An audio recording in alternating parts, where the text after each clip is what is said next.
Hello bachcho, let's read the question. So the question here is that given below is the diagram of a anther in its cross section. It produces pollen grains. Now draw a well labeled diagram of the mature male gametophyte. तो यहाँ पे इस question के अंदर जो हमारा की concept है वो है development of male gametophyte and structure of male gametophyte. तो यहाँ पे हम स्ट्रक्चर बनाएंगे ऑफ मेल गेमीटोफाइट और मेल गेमीटोफाइट होता है पोलन ग्रेन. तो यहाँ पे इस डायग्राम के अंदर हम देखते हैं हमें एक मेच्योर जो एंथर दिखाया गया है. मेच्योर एंथर का मतलब है ये डिहाइज कर चुका है क्योंकि इसके अंदर पोलन ग्रेन्स बन चुके हैं और इसके जो माइक्रोस्पोरेंजिया थे 4 माइक्रोस्पोरेंजिया होने चाहिए थे लेकिन ये अब बन चुके हैं पोलन सैक्स क्योंकि इनके अंदर पोलन ग्रेन्स हैं.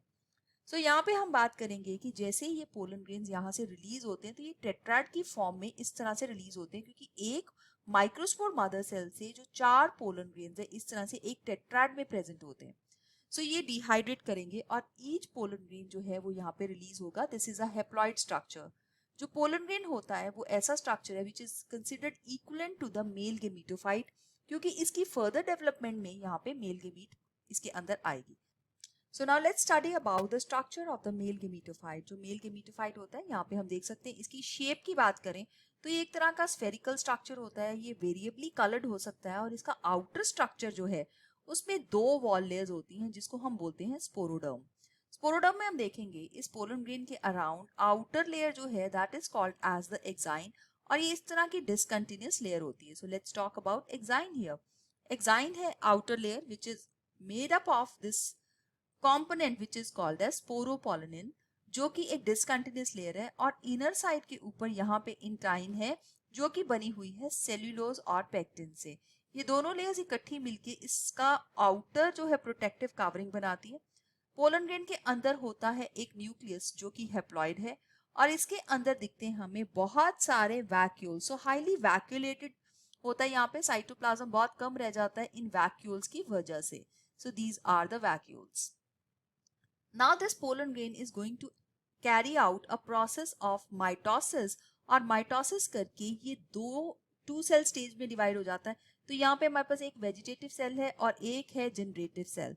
सो this stage of the pollen grain where there is presence of a generative cell जो कि यहाँ पे है छोटा वाला cell and there is a vegetative cell here, the bigger cell which helps in the nourishment process. This is called as a 2 cell stage of pollen grain. Now the next is ये जो generative cell है ये further एक mitosis undergo करेगा and ये जो है 2 male gametes बना देगा. This is going to form 2 male gametes. So that means ये अब 3 cell stage हो जाएंगी, 2 male gametes हो जाएंगे और एक जो vegetative cell already present था यहाँ पे. अगर हम स्ट्रक्चर की बात करें पोलन ग्रेन के तो जो इसका आउटर स्कल्पचरिंग है वो डिफरेंट टाइप से हो सकती है. तो यहाँ पे हमें बात करनी थी well labelled diagram of a mature male gametophyte. So let's draw this diagram. So एक मैच्योर मेल गेमीटोफाइट के अंदर आउटर साइड के ऊपर इस तरह से लेयर्स होंगी. दैट मीन्स एक्साइन है and there is a inner side intine while we have a bigger cell that is the vegetative cell and we have the 2 male gametes which are floating in the cytoplasm. So these are the 2 male gametes, this and this is the vegetative cell.